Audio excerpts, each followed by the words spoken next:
So here is our dinner: mixed veggies, chili cheese, fried cauliflower, fried potatoes, chicken paw, buckwheat noodle, and white.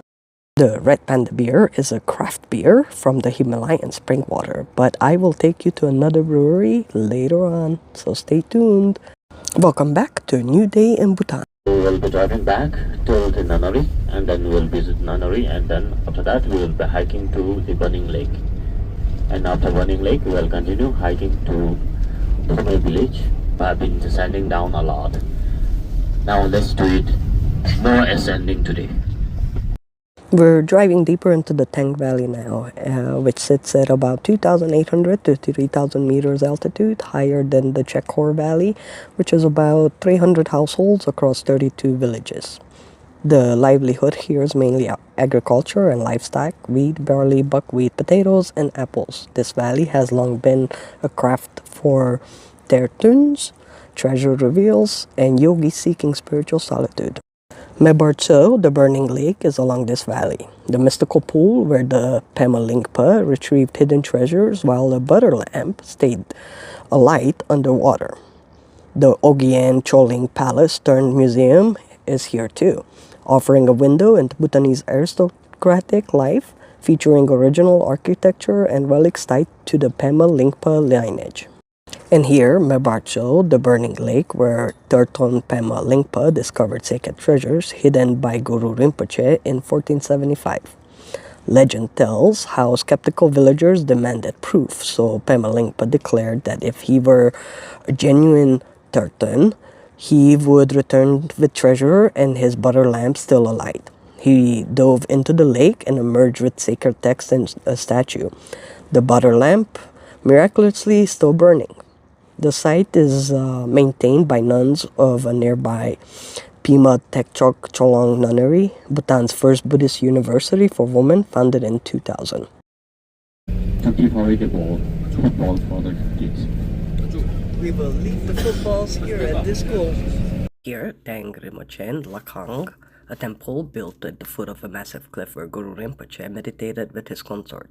The cliff face behind the temple is covered with multicolor yellow stripes that resemble tiger stripes, giving the site its name, Tang Rimochen, meaning an impression of tiger stripes. Legend says a local deity attacked Guru Rinpoche in the form of a tiger, and the Guru subdued it and turned it into a rock. Suspension bridge over the Tang Chu. Walking through the village now toward Ogyen Choling, which houses built in typical Bhutanese fashion: whitewashed walls, intricately carved windows, stacks of firewood neatly arranged under the eaves. Life here feels like it's suspended in time. The flag of Bhutan. Yellow signifies civil tradition and temporary authority embodied in the Dragon King, whose royal garb includes a yellow kabni. Orange signifies Tibetan Buddhist spiritual tradition, particularly the Drukpa Kaju and Nyingma schools. The white dragon placement over the dividing line signifies the equal importance of both civic and monastic traditions and evokes the strength of the sacred bond between sovereign and people. In its claw, the dragon grabs jewels, standing for national wealth and perfection. Bhutan means land of the thunder dragon. The sound of thunder in these mountains is believed to be the voice of dragons.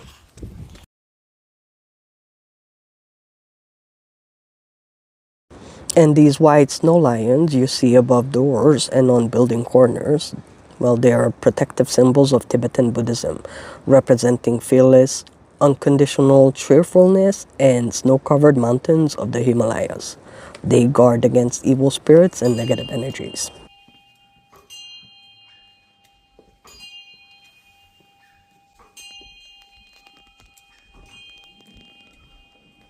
The utse is the central tower, which houses since 2001 a museum of the history and life of Ogyen Choling.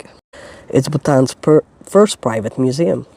This house is estimated to be about 122 or 3 years old. Now, the house consists of 4 floors. So when they still lived here, only 2 of the upper floors were used for living. And the ground floor and floor above were all used as storeroom, mostly for grains. Okay, so that is because until the 1960s, Bhutan's economy was not monetized. To read the signs, please pause the video.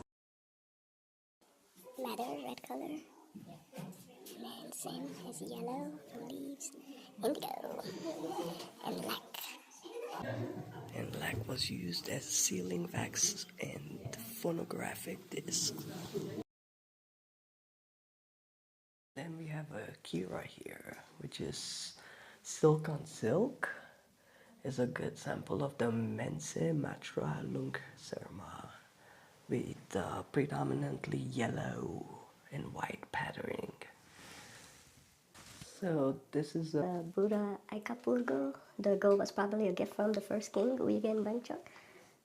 And the inner lining is made of fine weave and raw silk. And then here's another go, which is this go came into the possession of, I can't pronounce the person's name, but he was married to somebody that I cannot pronounce. Here you go, there you go. Look at the detail. So Kushung is maybe 100 years old, and some of the women garments are different than the warp dress and rarely seen today are the distinctive organic tunics from the north, central, and eastern Bhutan.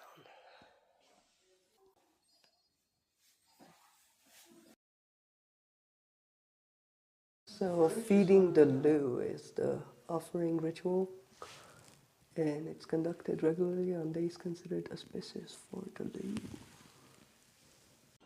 So a lot of the small rooms were actually filled from the top and had these little doors where they would access it, but there's also these bamboo cane baskets for grain storage.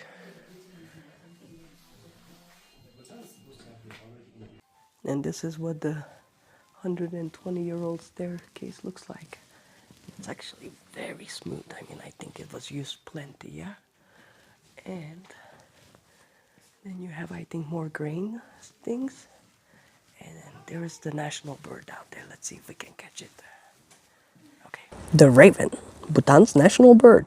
It represents Jarog Dukchen, one of the most powerful deities in the country. So about to climb a 120-year-old staircase. Be careful, don't fall down. I'm not falling, don't worry.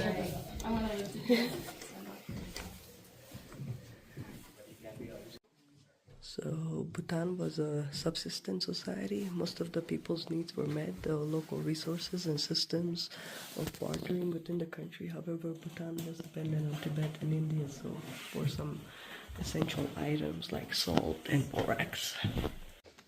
And then there's borax, just like where I live. Embrekti and agar wood. So rice produced, it was about 1,000 to 2,000 kilograms of salt every year. Pretty cool, huh? Rice and salt. Yeah, check this out. I'll post a picture for that so you can read it.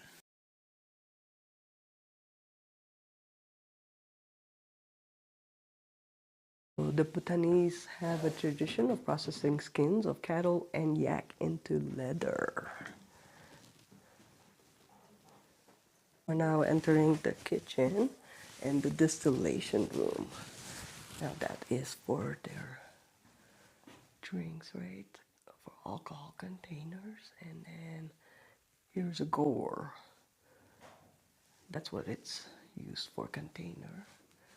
And the distillation room is this. Can you almost smell it? And there's a stand for burning raisin wood for light.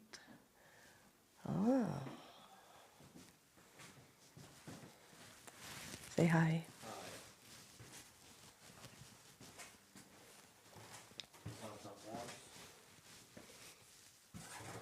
We got rice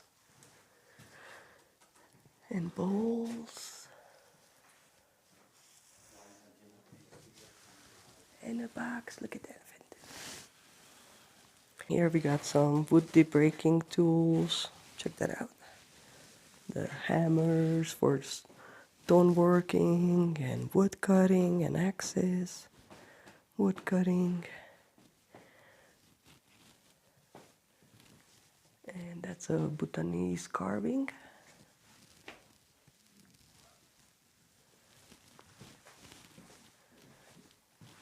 Look how cute they are, little horseshoes.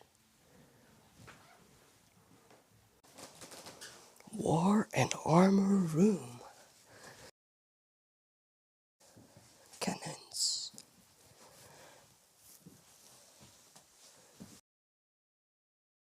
These bamboo stalks were made into arrows. And there's that nettle fibers were made for making bowstrings.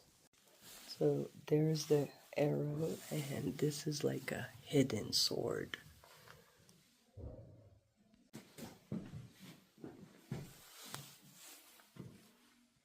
Chinese and European porcelain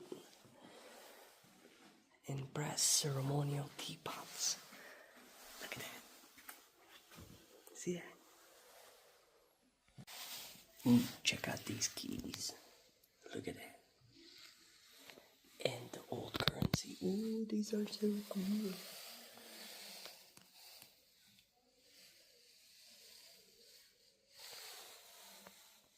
And snuff horns in the 1970s for tobacco.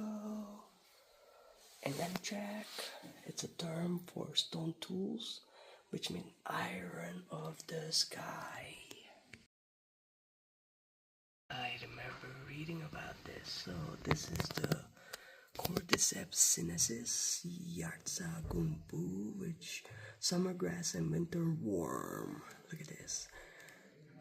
Known as caterpillar fungus, an entomopathogenic fungus that parasites ghost moth larvae in alpine meadows above 3,500 meters. The fungus feeds on the caterpillar on the ground until it dies, then grows a stem out of the caterpillar's head.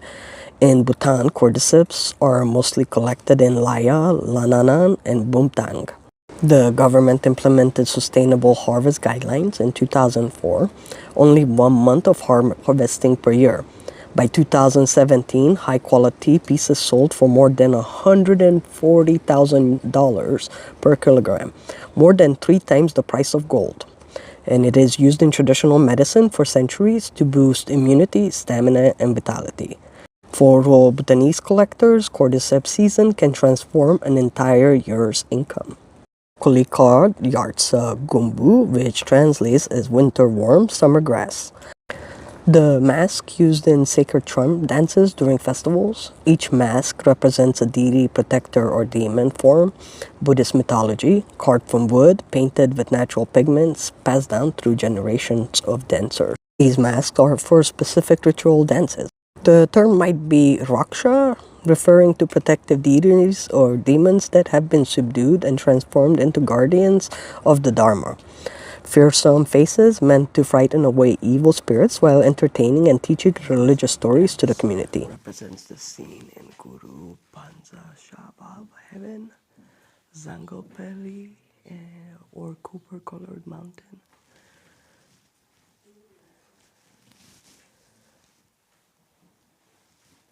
And then there is the Raksha Mangcham.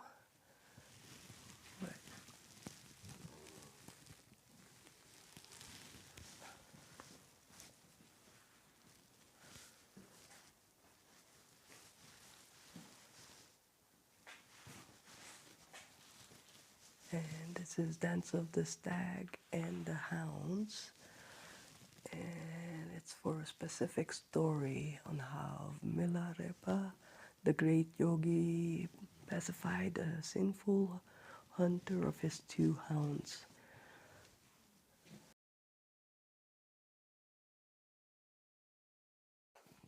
So these right here are the Dongchen and their long copper trumpets.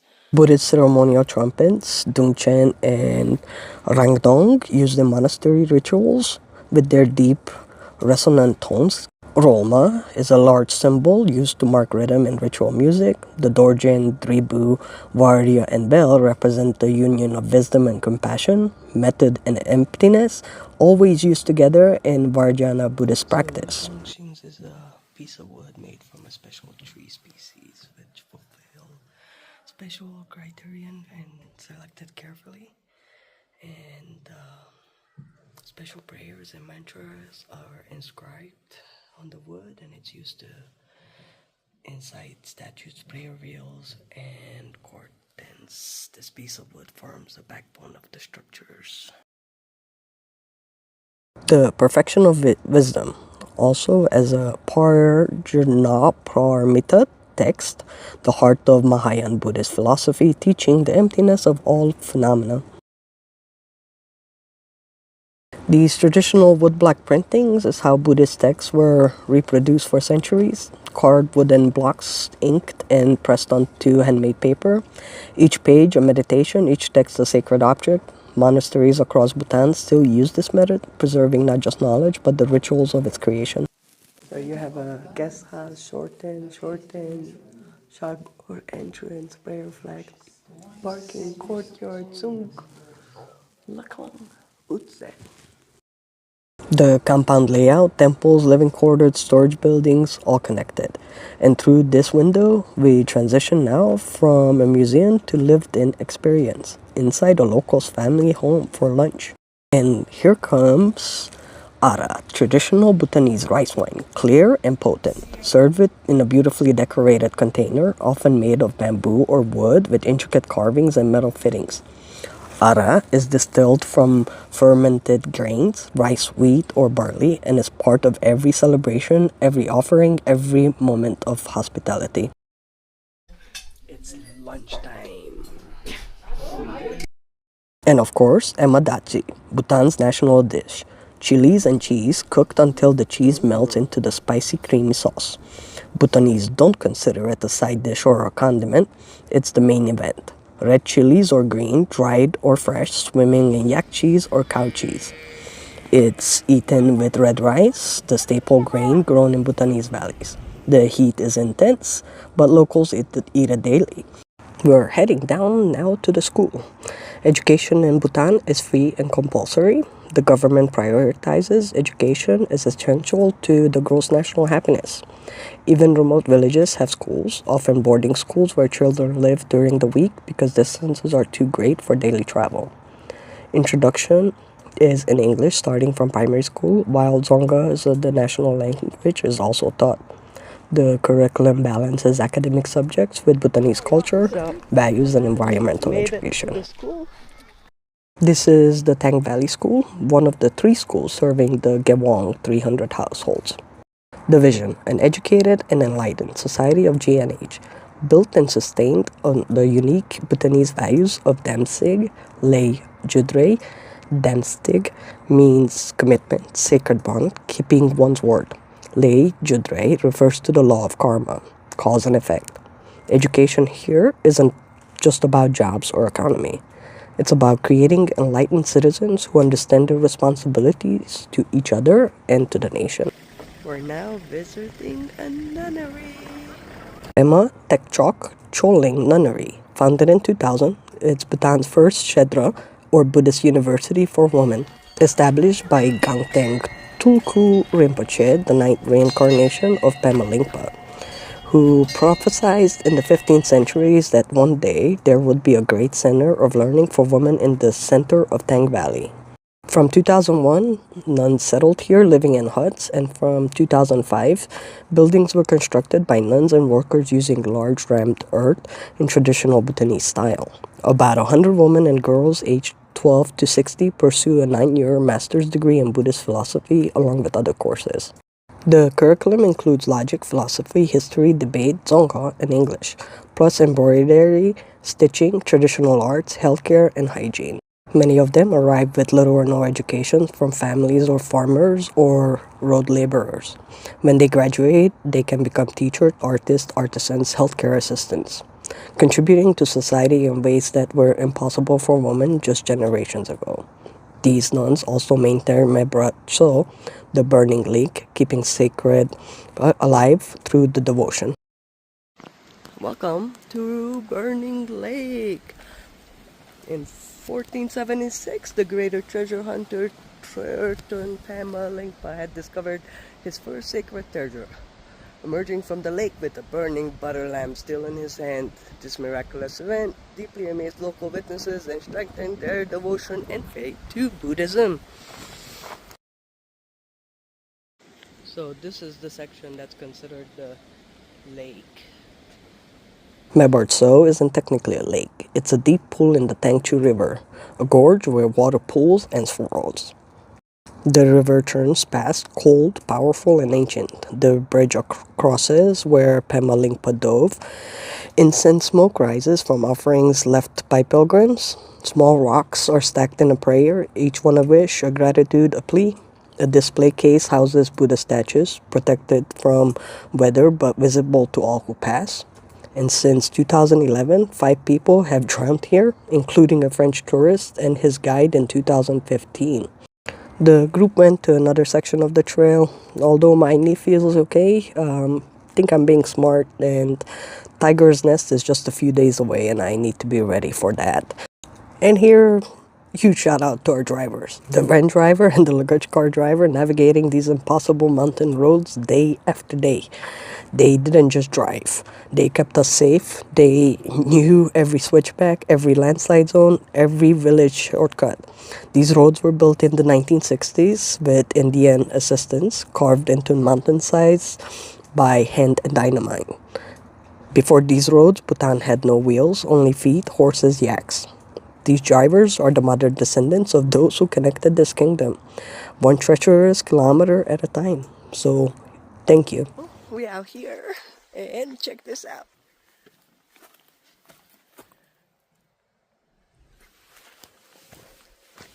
Interesting, yeah?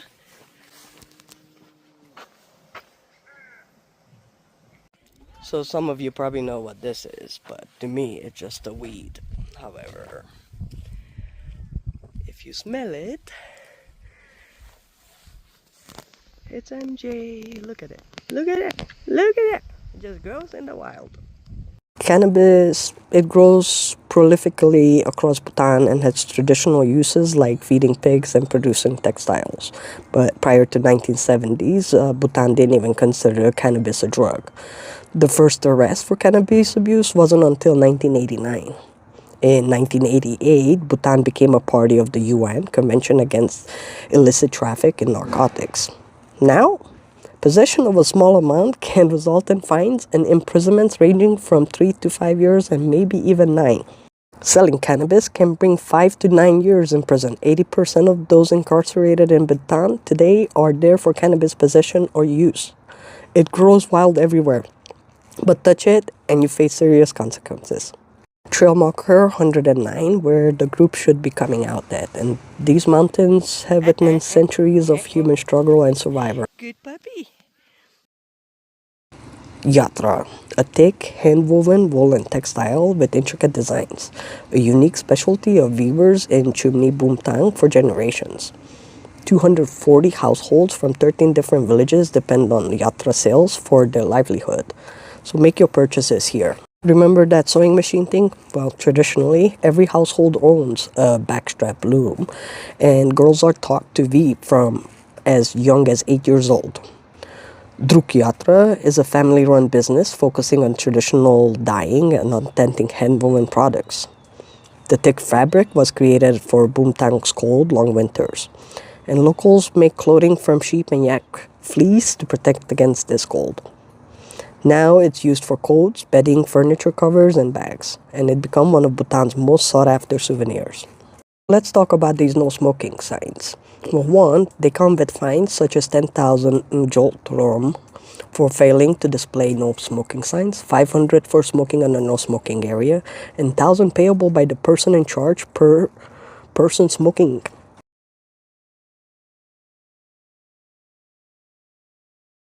Since this morning when we left Bumtang, this competition has been taking place. Traditional Bhutanese strength sports.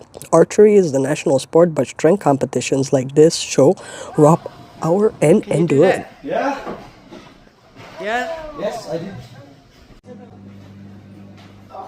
Yeah, make 150 kilos look like it's nothing at all, you know? And there goes another 120 kilo bag. Wow. The man who navigates hairpin turns also hoists massive weight. Our driver competes in these. Much respect. We're almost back down to Cheongsa, where the group hikes across the Cheongsa viewpoint. I skipped this again, conserving energy. Tiger's nest looms in my future.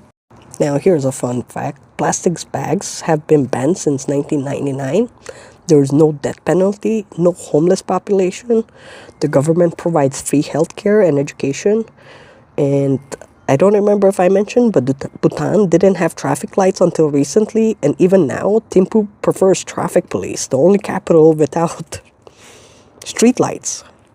This isn't accidental. This is by design. And of course, you already know about the gross national happiness, which isn't just a slogan, it's a policy. So that right there is where we stayed. The view of that, remember that?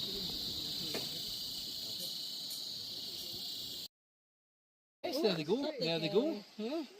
And check this out. I think this is the yellow-throated marten, a weasel-like predator found in the Himalayan forest. They hunt in family groups, taking prey as large as a deer. Rare to see them in daylight like this. Monkeys now, likely Asamese maques or the Himalayan langurus. I don't know which one we saw. Bhutan's biodiversity is staggering, with 70% forest coverage creating a habitat for rare species. These monkeys, for example, raid crops, steal from homes, and remind villagers that humans share this mountain kingdom with countless other species.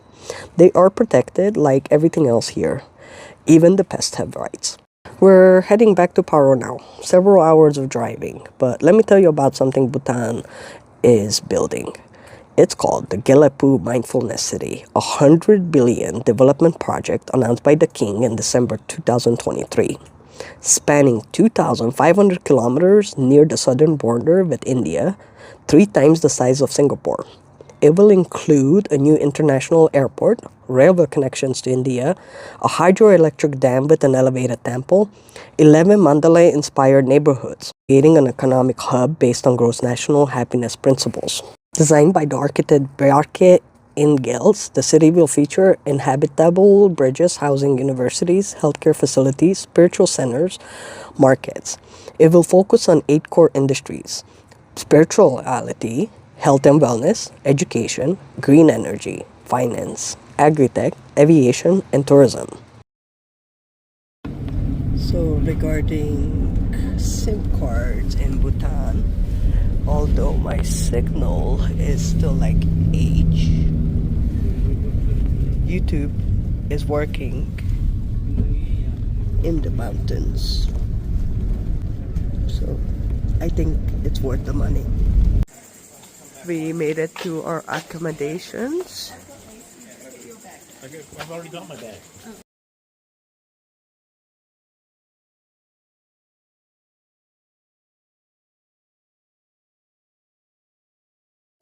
So we got hot towels and mango juice. And look how nice this place is. Hey, look at this. Check this out. Check this out. What? Look at that. Look at that. So we got pumpkin soup, Rice, noodles, broccoli, I think. What is this? Beans, yes. spicy, yeah, and some other things. Druk Beer. We will visit this brewery tomorrow, along with new trails, new temples, and one step closer to Tiger's Nest.